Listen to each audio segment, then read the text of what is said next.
Alors, je vais vous faire une révélation aujourd'hui. Ce sont les pauvres qui détruisent la planète. Je répète, ce sont les pauvres qui détruisent la planète. Alors, ça va vous paraître incongru parce que si vous tournez le bouton de votre radio, ou, ouvrez l'application sur votre téléphone portable ou sur votre tablette, vous allez, l'application Radio France, vous allez entendre le contraire, c'est-à-dire vous allez entendre que selon les rapports d'Oxfam ou d'autres ONG, ou selon telle ou telle partie de gauche, ce sont les riches qui détruisent la planète, qui saccagent la planète.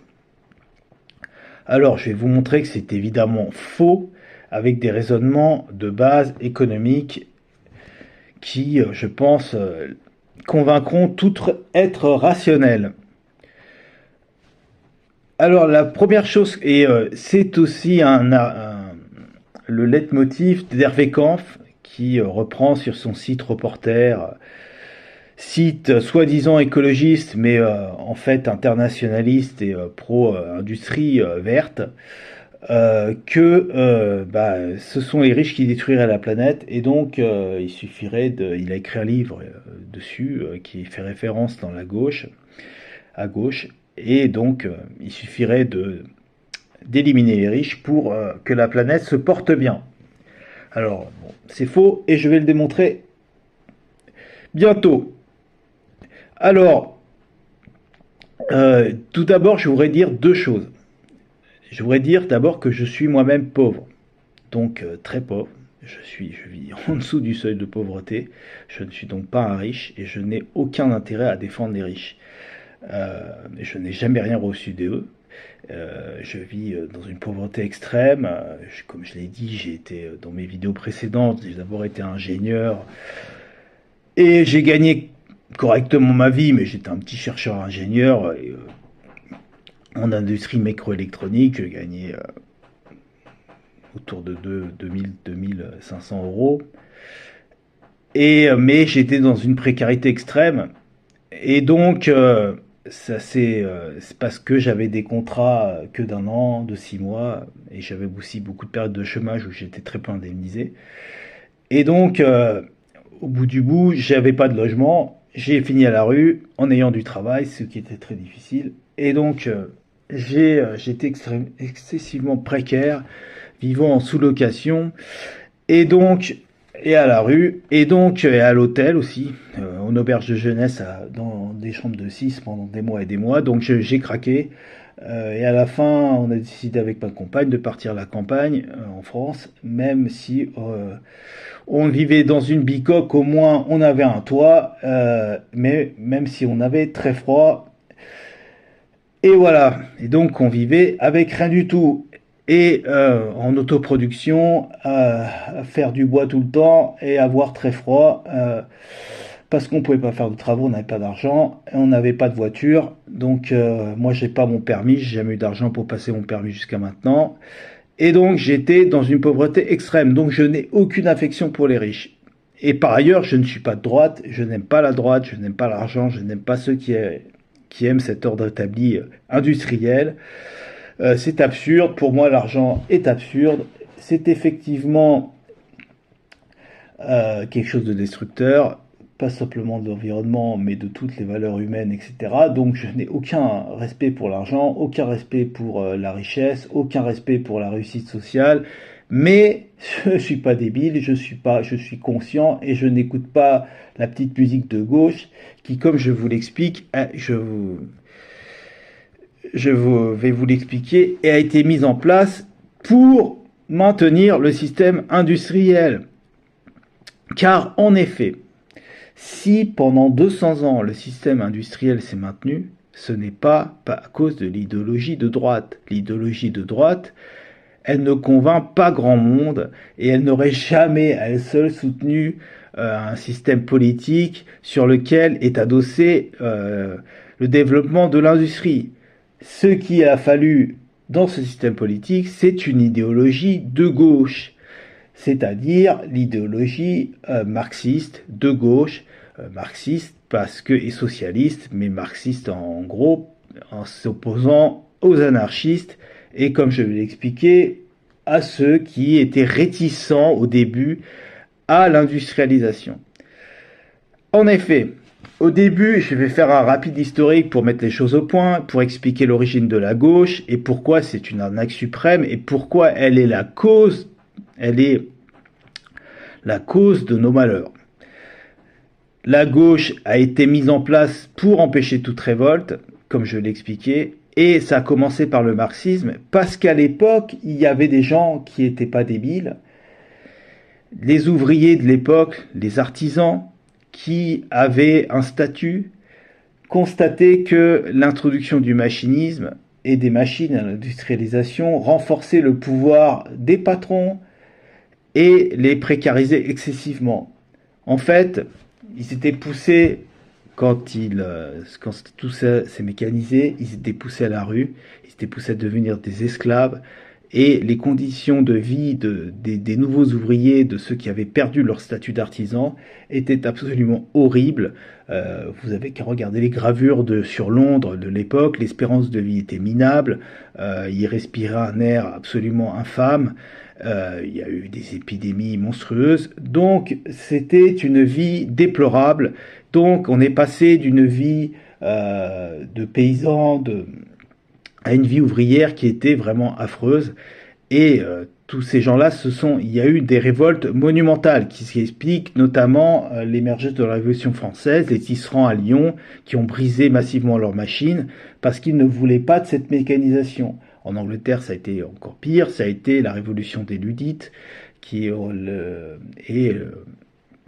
la royauté anglaise a été obligée d'envoyer l'armée massivement dans les campagnes et dans les petites villes pour casser ces mouvements ludites qui prenaient de l'ampleur, où les ouvriers refusaient cette mécanisation.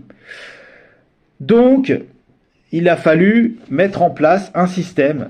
Bon, ça s'est mis automatiquement, hein, il n'y a rien à faire. Les gens ont accepté, disons qu'il est né une idéologie alternative, la gauche, qui a accepté l'industrie et qui a considéré que cette attitude de refus de l'industrie des masses populaires était une hérésie, était puérile et n'allait pas dans le sens de l'histoire. Et c'est l'histoire du marxisme, c'est-à-dire que Marx était un gros bourgeois. C'était quelqu'un qui vivait en ville, qui n'avait aucune connaissance autre que livresque de ce qu'était la nature et la campagne et la vie des gens qui avaient précédé sa vie de bourgeois, qui était minoritaire encore à l'époque au niveau mondial. Et Marx s'est érigé en penseur de l'altérité aux bourgeois, de l'opposition au milieu économique, mais c'était une fausse opposition puisqu'il a adoubé l'industrie. Il a dit que en fait les socialistes primitifs ou ceux qui voulaient qui voulaient fonder une économie plutôt sur l'artisanat, des socialistes un peu utopistes, et les anarchistes et surtout les ludites étaient des gens qui étaient dangereux puisqu'ils allaient contre le progrès, qui étaient en fait ceux qui allaient libérer les ouvriers, puisqu'il fallait, selon Marx, domestiquer cette machine industrielle pour la mettre au service des pauvres et donc des lendemains qui chantent. Alors c'est absolument faux. Au bout de 200 ans, 300 ans, on s'aperçoit que c'est faux. Et ce que dit pas Marx, c'est que parce que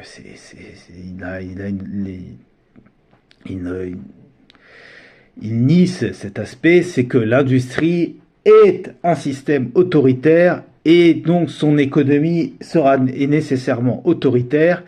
Et si ça a été déjà évoqué par Engels dans une lettre où il s'opposait aux socialistes utopistes et à ceux qui parlaient de collectivisation, etc., l'industrie ne marche que parce qu'il y a une autorité, que parce qu'il y a des chefs. C'est un mécanisme où il doit y avoir des gens qui obéissent et des gens qui décident, des contremaîtres, des ingénieurs qui décide du système productif et il y a une division des tâches et du travail qui est extrême. Et donc, l'industrie crée par essence des inégalités, crée des situations de pouvoir dont profitent certains, et c'est pour cela qu'il y a des inégalités au final économiques. Et donc, les marxistes ont caché cela, et quand ils ont pris le pouvoir, c'est-à-dire en Russie, ils ont prétendu que ce n'était pas le cas, ils ont nationalisé les industries, et ils ont remplacé les contremaîtres par d'autres contremaîtres, par des apparatchiks, par des petits tyrans qui agissaient au nom du peuple, soi-disant, mais ils n'agissaient pas, certainement pas en votre nom, puisque la plupart des gens étaient des esclaves, tout aussi esclaves dans ce système industriel que dans le système industriel pseudo-capitaliste. Alors, il y a des gens, évidemment, aujourd'hui, qui disent que cette révolution n'est pas le fait de Marx, que c'est du faux communisme, etc. Il y a tous les degrés contre Lénine, pour Lénine, etc. Mais la réalité, c'est que personne, absolument personne, n'a la clé de cela, et que personne n'a démontré qu'une industrie pouvait être égalitaire, parce que tout simplement c'est impossible. L'industrie est inégalitaire, crée des situations d'inégalité, et c'est un système de production inégalitaire par essence.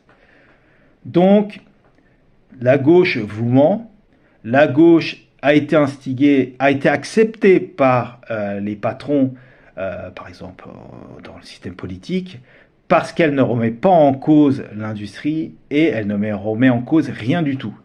Contrairement au sabotage et aux ludistes qui ont évidemment été éliminés du jeu politique. Et depuis 200 ans, donc on en est là, on arrive à une industrialisation qui est massive. Et si aujourd'hui nous sommes pollués, c'est le fait de l'industrie, mais certainement pas des riches. Alors, maintenant, on va développer un petit peu et tuer les arguments de la gauche les uns après les autres. Et expliquer pourquoi donc cette gauche est dangereuse, et pourquoi maintenant qu'elle n'a pas su combattre le système économique, elle joue cette partition des riches qui pollueraient excessivement, etc. Et pourquoi c'est faux. Alors, tout d'abord, l'argument de la gauche, c'est que les riches, s'ils disparaissaient, on serait bien mieux économiquement. Alors c'est absolument faux, ça ne correspond à rien de mathématique.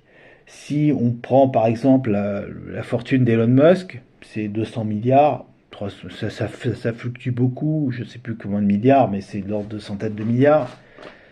Qu'on la distribue au peuple français, ou qu'on prend la fortune, c'est plus logique, de Bernard Arnault, et qu'on la distribue au peuple français, ça fait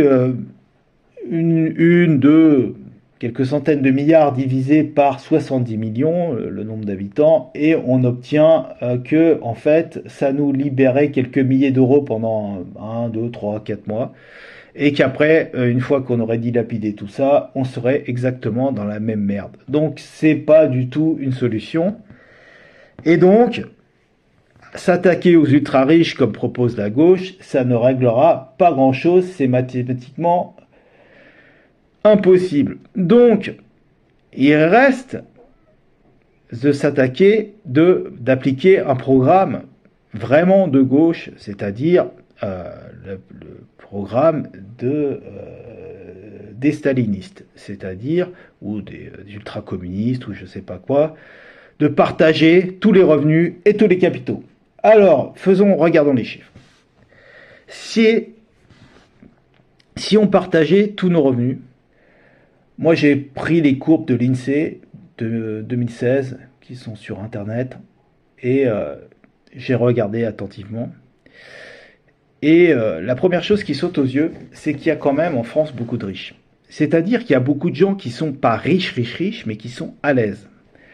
Si on prend les gens qui gagnent plus de 2000 euros, c'est quand même 50% de la population, et on voit que les gens qui gagnent plus de 2000 euros, qu'il y a beaucoup plus de richesse de ce côté-là que des gens qui gagnent moins. C'est-à-dire qu'il y a beaucoup de gens qui sont à l'aise et qui sont bien à l'aise en France. Et c'est pour ça que politiquement, ça ne bouge pas. Parce qu'il y a beaucoup de bourgeois qui ne s'affirment pas comme bourgeois en France et qui sont à l'aise et donc qui votent Macron. Alors ça, je vous rassure, ça ne va pas durer. Qui votent Macron ou à droite ou pour la gauche, et même la gauche et les filles, il y a beaucoup de bourgeois parce que ça ne remet pas en cause leurs intérêts. Donc, je vous rassure tout de suite, ça ne va pas durer. La crise budgétaire actuelle, on est à des prémices, mais ça dure depuis longtemps. Il y a un affaissement des classes moyennes, il y a progressivement, tout cela va s'appauvrir. Mais actuellement, ça n'est pas le cas. Donc ça explique la trajectoire politique de la France. Et deuxièmement, si on répartissait équitablement tout ça, c'est-à-dire, allez, les bourgeois, vous filez tous votre pognon aux pauvres, effectivement, on serait à peu près à l'aise. Alors, moi, j'ai pas calculé, mais si on répartit, j'ai fait un calcul d'air, avec ce que j'ai pu, avec les mains, on obtiendra entre 2500 et 3000 euros. Donc c'est pas mal, ça nous mettrait à l'aise. Donc a priori, on pourrait penser que les arguments de la gauche dure, genre collectivisation intégrale, ça pourrait marcher. Si on regarde les capitaux, c'est pareil. Si on divise le capital par le nombre d'habitants, alors là, on obtient, si on prend le capital, 50% des personnes ont moins de 200 000 euros et 50% des personnes ont plus. 200 000 euros, ça paraît un chiffre important. Mais si on divise le capital total des Français par le nombre d'habitants, on obtient une somme rondelette de 400 000, je crois. Ce qui est important et ce qui nous mettra à l'aise, on pourrait comme ça vivre pendant 20 ans avec 2000 euros sans rien foutre, donc ça nous laisserait voir, ça nous donnerait un certain matelas. Mais voilà, donc ça serait dans le cas du communisme extrême. Mais voilà, tout ça, c'est faux. C'est faux parce que on ne peut pas distribuer équitablement dans un système industriel, pas un système capitaliste, hein, un système industriel. Et d'ailleurs, il n'y a jamais eu de démonstration d'un système industriel qui ne soit pas inégalitaire. Donc, pourquoi on ne peut pas distribuer intégralement sans que ça s'effondre? Pour plusieurs raisons. La première raison, c'est que, comme je l'ai dit, le système industriel est fondé sur des inégalités. Il n'y a pas de système, l'industrie s'arrêterait immédiatement de produire s'il y avait égalité. Pourquoi? Parce que l'industrie est tributaire de l'esclavage. C'est-à-dire qu'il faut qu'il y ait, pour que ça tourne, des gens qui acceptent des boulots vraiment de merde. Parce que l'industrie crée, par la mécanisation, par la pollution, par la nécessité de tourner 24 sur 24, des situations d'esclavage, où des gens se trouvent à travailler dans des raffineries, dans des lieux où, moi j'ai une raffinerie là à quelques kilomètres que je vois tous les jours torcher. J'ai été demander du travail là-bas parce que je n'ai pas de boulot, je m'en dis n'importe quoi. Et je peux vous dire que c'est vraiment infect, l'air qu'on respire dans cette raffinerie, ça pue le soufre dès qu'on rentre à l'accueil, quoi. Donc c'est dégueulasse. Et dans une raffinerie, c'est dangereux, c'est crade, c'est sale. Et il y a des gens qui travaillent pour des salaires de merde, qui travaillent la nuit là-bas, toutes les nuits.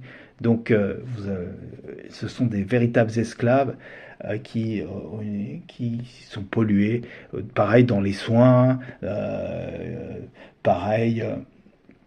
Il y a énormément dans le retraitement des déchets, dans le reconditionnement des batteries. L'activité industrielle crée des situations d'esclavage de fait, dans le bâtiment, etc. Donc, ce sont des métiers que les gens n'exercent évidemment pas s'ils ont de l'argent. Ce sont des métiers que les gens exercent quand ils n'ont pas le choix, qu'ils sont acculés à faire cela. Et ce sont notamment des gens qui sont endettés, c'est-à-dire des gens qui ont le couteau sous la gorge, qui peuvent perdre leur logement du jour au lendemain. Ce sont des gens qui sont ultra pauvres. Et donc, il pourra pour avoir ces emplois occupés, il faut nécessairement qu'il y ait de la pauvreté. Et donc, il faut qu'il y ait des inégalités. Et donc, si on ne peut pas distribuer intégralement ces salaires, et tout le monde en est conscient, il faut nécessairement qu'il y ait des pauvres pour que le système industriel fonctionne. Il faut qu'il y ait de la pauvreté. Ou alors, il faut qu'il y ait des goulags. Et comme c'était le cas en Union soviétique, des prisonniers politiques qui effectuent les tâches les plus ingrates et qui meurent au travail. Donc, c'est absolument impossible de distribuer intégralement l'argent, d'avoir des salaires équivalents pour tous. D'autre part, s'il y avait distribution des salaires, le système industriel ne produit pas des biens facilement. Il y a certains biens qui sont des productions très difficiles pour le système industriel, notamment les logements, parce que le système industriel ne crée pas de l'espace ex nihilo. Construire très haut, c'est très cher, c'est très difficile. Faut faire des ascenseurs puissants, il y a des problèmes de sécurité, d'isolation, d'incendie, etc. Donc, impacter des gens en hauteur, c'est très difficile, c'est cher. Reconditionner des bureaux en logement, comme dit la gauche, c'est pareil, ça demande beaucoup d'efforts économiques, c'est cher. Donc le logement, on le voit actuellement, est difficile. On ne peut pas produire des logements, on ne peut pas produire de la nourriture de qualité pour tous facilement. Le système industriel a des problèmes pour faire de la viande en quantité, faire des produits de qualité, faire du bio. Donc si on donnait, distribuer de l'argent à tout le monde, cela créerait de l'inflation. Parce que si tout le monde a une augmentation de salaire, tout le monde pourra s'acheter certains biens comme des logements, comme de la nourriture de meilleure qualité, c'est-à-dire peut-être de la viande, du poisson, etc. Et on aura une inflation sur ces produits-là parce que tout simplement le système industriel est et sera toujours incapable de créer des poissons sauvages à partir de rien, c'est pas lui qui les crée, de créer de la viande à foison parce qu'on voit bien que c'est très compliqué avec les épidémies, avec tout ça. Donc le système industriel a une capacité de production sur certains produits qui est limitée et donc en répartissant l'argent, on ne créera pas de richesse, on créera simplement de l'inflation. Donc c'est un deuxième point qui démontre qu'on ne peut pas répartir l'argent comme cela. Les riches ne consomment pas la même chose que les pauvres et si on répartissait égalitairement l'argent, il y aura un problème de ressources de toute façon. Ensuite, on a parlé du capital. C'est absurde complètement de répartir le capital. Pourquoi? Parce que plus une personne est riche, plus elle possède en fait de capital vraiment, c'est-à-dire non pas d'argent pour elle, mais d'actions. Elle ne possède plus d'immobilier. L'immobilier, c'est jusqu'à un certain point de richesse. Après, les gens ne peuvent plus acheter 10-15 maisons. Ils achètent des actions. Elon Musk, sa fortune, c'est principalement des actions et ça fluctue pas mal. Et ces actions ne sont pas de l'argent directement liquide. C'est-à-dire qu'il n'en profite pas directement. Et si on supprimait l'actionnariat, c'est-à-dire comme que propose Oxfam, il dit c'est scandaleux parce que les riches investissent, etc., ou les actions, ils proposent de répartir le capital, mais ce serait strictement de supprimer, disons, ce capital sous forme d'action. C'est impossible dans une économie industrielle, puisque le capital est la condition de la survie du système industriel. On ne peut pas, si on distribuait ce capital, les gens achèteraient des biens, et il ne serait absolument pas, aucun argent serait mis de côté, ce qui fait que la production industrielle s'arrêterait puisque il n'y a production industrielle que s'il y a investissement dans des productions futures, c'est-à-dire que si les machines sont entretenues, si au lieu de faire des logements, on fait on garde une certaine partie du parc immobilier pour mettre des usines, pour faire des ateliers, pour faire des hangars, pour la distribution des biens, etc., etc. Donc cela n'est pas liquide et est assuré par cette partie du capital que possèdent les ultra-riches et qui en fait n'est quelque chose dont ils ne jouissent pas directement, mais qui leur assure un petit revenu annexe. Mais l'essentiel de cet argent est investi et mangé par l'industrie pour assurer sa survie. Donc c'est absolument absurde de parler de cela comme de quelque chose de liquide et de le comparer à des revenus ou à du capital immobilier, etc., etc. Donc, tout mélanger et mettre sur le même niveau du capital boursier et du capital immobilier et du capital à la banque et tout ça, c'est une arnaque phénoménale. Et c'est ce que font allègrement les gens de gauche. Et cela explique pourquoi, en fait, c'est strictement impossible. La répartition égalitaire des capitaux et des revenus ne permettrait pas la survie du système industriel, ce qui serait une bonne chose, mais c'est pas du tout ce qu'ils feront, puisque au dernier moment, bien sûr, Mélenchon sera pour l'industrie. Alors ce qu'il pourrait créer, c'est garder cet argent et la gérer directement. Monsieur Mélenchon fera peut-être des fonds étatiques qui seront gérés très certainement de façon très opaque et peut-être même de façon corrompue. Donc au final, on ne sait pas trop ce que ça donnera, mais au final, de toute façon, ces capitaux ne sont pas disponibles à la consommation pour les habitants. Donc c'est une arnaque de calculer et de répartir cela sur tout le monde. Alors, donc, le système industriel est fondé sur des inégalités et la gauche vous raconte n'importe quoi et ne remet pas en cause le système industriel et continuera évidemment à mentir et à perpétuer ce système parce qu'elle ne propose aucune alternative et donc sans alternative évidemment c'est ce système qui reste en place. Elle n'a aucune alternative à proposer parce qu'elle conçoit que ce soit Mélenchon, que ce soit Hervé Kampf, elle veut remplacer l'industrie pétrolière par une industrie soi-disant verte, qui ne sera pas verte puisqu'il n'y a rien de vert dans l'industrie. L'industrie, c'est l'erreur de Marx, c'est que c'est thermodynamiquement pas durable, c'est que de faire des biens industriels, ça crée nécessairement une pollution massive, et donc au final, l'industrie tuera le monde et s'effondrera parce que thermodynamiquement c'est une hérésie.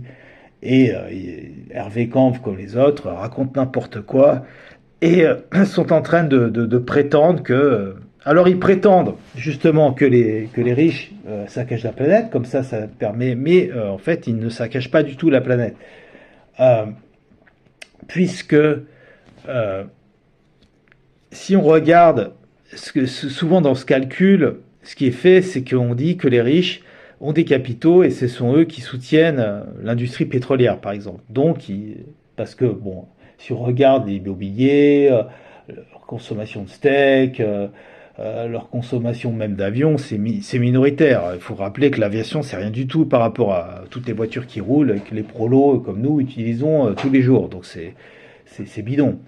Mais ce qui fait que les rapports d'Oxfam peuvent pointer du doigt les riches, ce sont en fait l'investissement en capitaux dans les industries. Mais cet investissement ne fait que soutenir une industrie qui est destinée aux pauvres. C'est-à-dire que ce qui soutient l'activité industrielle, c'est pas les produits de luxe, c'est pas Louis Vuitton avec ses sacs. c'est des voitures, c'est des bâtiments, c'est etc., etc. C'est-à-dire des biens qui globalement sont quand même utilisés par des gens modestes, mais qui sont massivement présents et qui massivement consomment. Donc, les responsables in fine, de l'existence de ces industries, ce ne sont pas les riches. Les riches, ce sont des parasites du système, comme je l'ai déjà expliqué. Ils ne sont là que pour se servir du système. Mais ce ne sont pas eux qui sont responsables de sa survie. Ce sont les pauvres. Les pauvres qui consomment, qui achètent des voitures, qui achètent de l'essence et donc du pétrole, qui n'ont pas assez d'argent pour acheter l'électrique. De toute façon, ça ne fonctionnera pas pour l'instant. Qui polluera tout autant, mais différemment, qui achètent de la merde industrielle pour bouffer, et donc des champs immenses de blé, de céréales, et des pesticides, qui achètent pas bio d'ailleurs, les pauvres, on pourrait continuer, qui achètent des maisons dégueulasses en béton, qui poussent à la production de routes, qui fragmentent le paysage, etc. Tout ça, ce sont les pauvres, ce sont des gens absolument... et ce sont les pauvres qui déboisent en Afrique, ce sont eux qui massivement...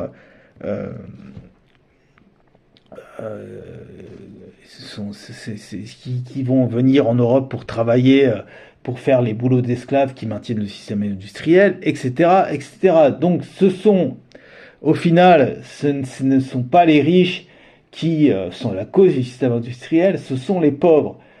Et ce sont les pauvres domestiqués par l'idéologie de gauche, notamment, ou une idéologie annexe de gauche ou religieuse. Certains sont très religieux et estiment que Allah ou je sais pas qui leur a dit de bosser et de gagner leur vie, mais ils ne remettent pas en cause le système industriel. Tout est bon. Et ils ne se posent pas de questions. Donc ce sont les pauvres qui détruisent la planète. Et il y a alors donc ce sont les pauvres qui détruisent la planète. Et l'idéologie de gauche est là en fait pour leur donner bonne conscience, pour ne faire que les gens ne se posent pas de questions et continuent à participer au système industriel en se disant de toute façon les riches polluent, donc moi je peux polluer aussi. Et il n'y a aucun problème en mode de vie. Et c'est le système du bouc émissaire. Alors la réalité, c'est que le système de gauche ne remettra jamais en cause la pollution, ne remettra jamais en cause l'industrie et ne remettra jamais en cause les riches parce qu'il en a besoin pour survivre.